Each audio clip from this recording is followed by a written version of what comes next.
মহানগৰী পাণ্ডুত এছঅ'চিৰ বৃহৎ অভিযান।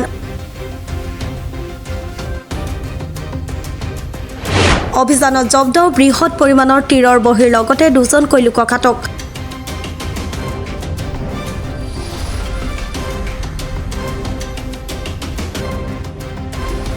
ঘটনাস্থলীত উপস্থিত জালুকবাৰী আৰক্ষীৰ দল। আৰক্ষী আটক কৰা লোক দুজন হৈছে উত্তম কুমাৰ আৰু কমল নন্দী। কমল নন্দী এই কিমান দিনৰ পৰা কৰি আছে? মইতো মই চাকৰি কৰি আছিলো, যেতিয়া চাকৰি গ'ল কিতাপৰ দোকান চাকৰি কৰি আছিলো, তাৰপিছত ইয়াতে হাজিৰা হিচাপে সোমাইছো। হাজিৰা হিচাপত কৰে। কাৰ দোকানখন কাৰ হয়? দোকানতো চিনি নাপাওঁ মই, মোক এজনে আনি সোমাই দিছে। কোনে সোমাই দিছে? ৰঞ্জিতা বুলি সোমাইছে। ৰঞ্জনা মালিকৰ কি নাম? মালিক চিনি নাপাওঁ মই। মালিক চিনি নাপাওঁ। আপোনাক দৰমহা কোনে দিয়ে? এজন ইনচাৰ্জ, দৰমহা নাই, আমাৰ হাজিৰা চিষ্টেম। হাজিৰা চিষ্টেম কোনে দিয়ে? হাজিৰা গোবিন্দ দিয়ে। গোবিন্দ দিয়ে। গোবিন্দ মালিক হয় ইয়াৰে? মালিক নহয়, ইনচাৰ্জ হয়। ইনচাৰ্জ হয়। অৰিজিনেল মালিকৰ নাম কি? অৰিজিনেল মালিক নাই। কিমানকে হাজিৰা দিয়ে?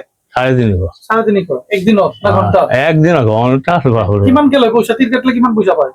কিমান পইচা পায়? 350। মানুহবিলাকৰ একদিনত কিমান পইচা পায় আপোনালোকে? আমি হাজিৰা পাওঁ 350 টকা। টোটেল পইচা কিমান কালেকশ্যন হয়? কালেকশ্যন কিমান হয়? কিমান টকা কালেকশ্যন কৰে আপোনালোকে? বেছি নহয়, 4-5 হাজাৰ টকা হয়। 4-5 হাজাৰ টকা হয় একদিনত। মাহত 1 লাখ টকা হ'ল।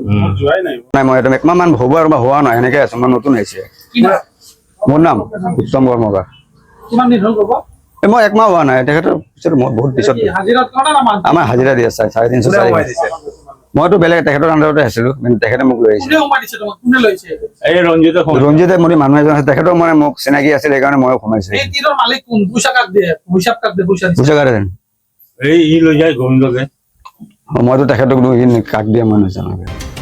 বহুদিনৰ পৰা তীৰৰ বুকি চলাই থকাৰ অভিযোগ উত্থাপন কৰিছে স্থানীয় ৰাইজে।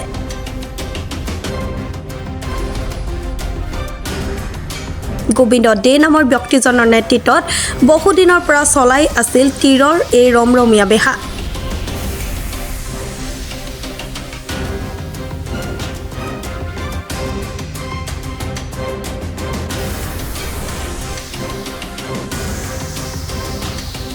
গুৱাহাটীৰ পৰা পূজা দাসৰ ৰিপৰ্ট, প্ৰাতঃ টাইম ডিজিটেল।